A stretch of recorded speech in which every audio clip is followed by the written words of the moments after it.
Salut Alban. Salut Malivia. Nous voici sur les terres du Jura suisse plus précisément, pour parler de la prochaine sortie de ton livre, Lumière furtive. Tout à fait. Et puis aussi connaître qui est l'auteur derrière ce livre. Donc j'aimerais que tu nous parles un petit peu de toi. Alors, ok, très bien. Moi, je suis né dans le Jura, à Saint-Claude exactement, en 1999. Et durant toute mon enfance, j'ai parcouru le Jura le massif du Jura plus particulièrement, même le Haut-Jura, avec mes parents. Et depuis mon plus jeune âge, j'ai toujours adoré me balader, à découvrir les paysages, à découvrir la nature qui m'entoure. Et du coup, m'est venue à la suite de ça une passion pour la photographie et pour le Jura. Voilà. Ça a commencé quand à peu près? Ça a commencé quand j'avais 13 ans, à peu près en 4e, 3e, je ne sais plus exactement, grâce à une professeure de français, qui se reconnaîtra peut-être. Et en fait, c'est en lisant un article de presse qui expliquait une exposition qu'elle réalisait à Saint-Claude. Et s'en est suivi en fait un coup, à la fin d'un cours, je suis allé la voir pour échanger sur la photographie. Et puis j'ai commencé à vouloir faire des petites photos avec un compact tout simple. Après, acheter mon premier appareil. On se faisait des critiques photos pour un peu évoluer, quoi. Ouais. Et puis ça n'a jamais parti de moi, quoi. Voilà, ok, super. Et tu as des domaines de prédilection en photo? Ouais, Qu'est-ce qui te fait vibrer? disons qu'au début, c'était la nature en général. C'était les papillons, les insectes, les fleurs. Je pouvais pas me déplacer comme je voulais, j'avais pas de permis ni rien, donc voilà, à 15 ans, on pouvait pas se déplacer. Donc je faisais vraiment autour de la maison. Et en 2017, j'ai fait la rencontre d'un chasseur d'orage quand j'étais en train de faire des photos de sabot de Vénus, une orchidée.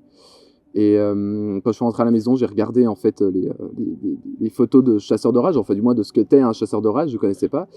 Et je me suis pris de passion pour le phénomène. Et c'est vraiment en 2018 où j'ai eu ma première cellule de déclenchement, que j'ai commencé à vouloir chasser les orages. Et petit à petit, me passionner aussi pour la météo en général, Ouais. pour les phénomènes météo. Et du coup, j'ai pu commencer à faire en été les phénomènes orageux et puis en hiver les phénomènes plus de brume, de mer, de nuages. Quelque chose toujours dans l'atmosphère et dans le sujet de la météorologie, quoi. On te connaît surtout en tant que chasseur d'orage, particulièrement sur les réseaux sociaux. Mais on voit aussi dans ton livre qu'il y a pas mal d'images sur les mers de brume, sur les monts jurassiens. Et je voulais savoir qu'est-ce qui t'a poussé à gravir ces montagnes jurassiennes dans des conditions telles qu'elles sont. Il y a de la neige, c'est l'hiver, il fait froid, tu dois partir, il fait nuit. Ouais, c'est vrai. Qu'est-ce qui te motive? Qu'est-ce qui t'inspire à ce point-là? Je pense que c'est surtout une démarche pour se ressourcer. Après un été passé sur les routes et puis ouais. à traquer peut-être les orages. Quand même cette année c'est un peu plus calme. Disons que j'ai besoin de me reconnecter à ce que je faisais avant, à regravir les sommets, à parcourir les routes du Jura en hiver, parfois quand même, hein, pas faire que des randonnées tout le temps. Mais en tout cas, dans cette idée de monter sur les crêtes ou sur certains sommets du Jura suisse, c'est vraiment pour observer ces phénomènes météo des mers de nuages et de ces ondulations.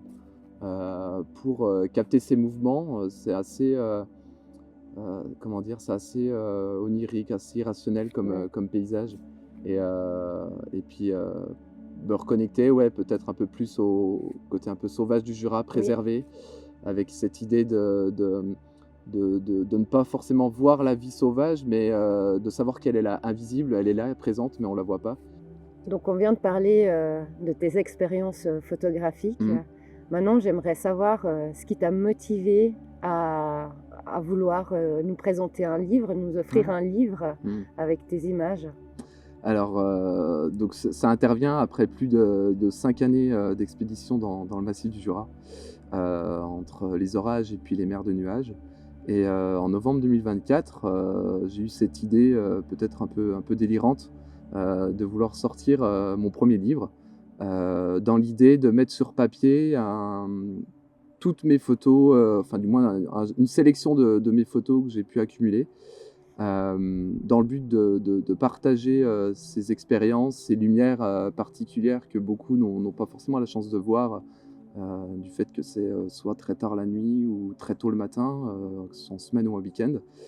Et donc j'ai souhaité, faire un recueil, de plus de 90 photos, dont on va dire le montage de ce livre, c'est, j'ai voulu le faire dans une sorte de scénographie, enfin en tout cas la scénographie, j'ai voulu la faire, dans l'idée de la fluctuation de la lumière, quelque chose où les rayons de soleil sont pratiquement absents au début du livre et viennent à monter en puissance au fur et à mesure des pages, jusqu'à arriver à la nuit totale et, et rencontrer la foudre.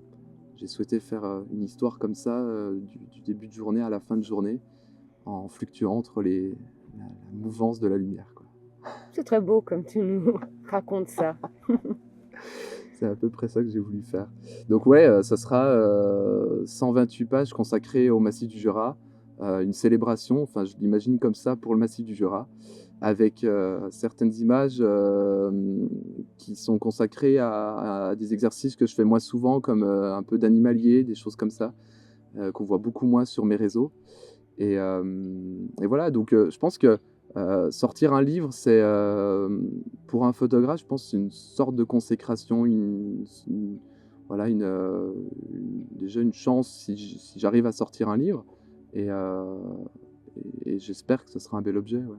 Donc là, tu viens de nous parler de ton livre. Mmh. Maintenant, il y a tout ce qui tourne autour du livre, c'est-à-dire, la campagne de financement. Ouais. Est-ce que tu peux nous parler, de cette campagne? Ouais. Comment nous, on peut y participer? Mmh.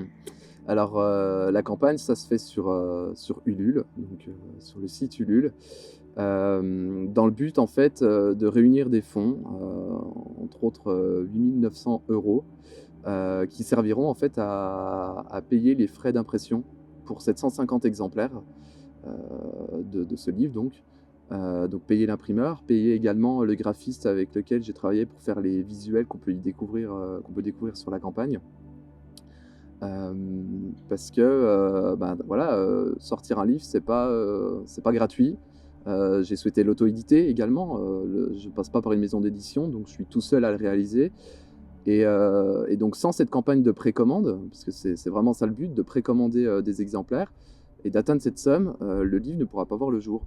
Donc c'est un défi que je lance, enfin que je me lance en tout cas et je compte vraiment sur tous, pour y participer, pour m'aider dans ce projet.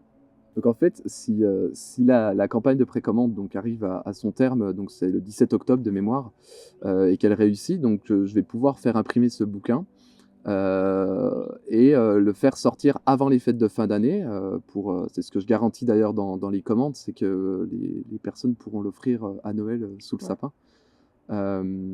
Et cet ouvrage, donc ça fait, je ne l'ai pas encore dit ça, mais ça fait, plus de 7 mois, 8 mois que je suis, sur le projet et c'est vrai que c'est un vrai défi parce que là, je maîtrise plus rien à la campagne à part la communication, mais c'est vraiment dans le but, de pouvoir financer, la sortie du livre sans aucun bénéfice, sans aucun déficit, vraiment être au point mort du projet pour qu'il puisse sortir et qu'il puisse se retrouver dans les différentes librairies et les différents diffuseurs, ouais. Ouais. Mmh. Oui, c'est très simple de pouvoir y Mmh. participer, on accède facilement à Ouais, ça se fait assez facilement. Donc Ulule, c'est assez connu déjà, comme site de collecte, pour financer des projets. mmh Donc via mes réseaux sociaux, on peut trouver le lien. Je l'ajouterai également, sur cette vidéo et on pourra, également, trouver facilement cette campagne en tapant sur Google, Alma Panisset, Ulule, enfin normalement on doit trouver et ensuite, ça se commande assez facilement. Disons que il y a toute une description du projet, d'une part et les contreparties qui vont avec. C'est-à-dire qu'on peut commander le livre seul, ou alors le livre en double exemplaire avec un prix, préférentiel sur le second, mais aussi, des tirages, de photos, tirées du livre, enfin tous inédits. Et puis on peut aussi, sélectionner une contrepartie pour partir avec moi en immersion, devant les lumières furtives. Donc ça c'est des ouais. chanceux. Ouais.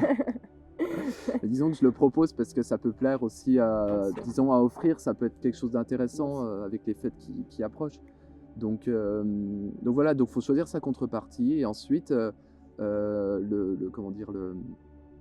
Le fonctionnement du LUL, c'est assez simple dans l'idée que c'est du tout ou rien. C'est-à-dire que si la campagne réussit, à ce moment-là, les fonds, me sont, reversés et je vais pouvoir sortir le livre et financer, tout ce que j'ai à financer. Mais dans le cas inverse, les fonds seront reversés, du coup les contributeurs seront tous remboursés, dans par rapport à ce qu'ils ont donné, quoi. Voilà. D'accord, OK. Ouais.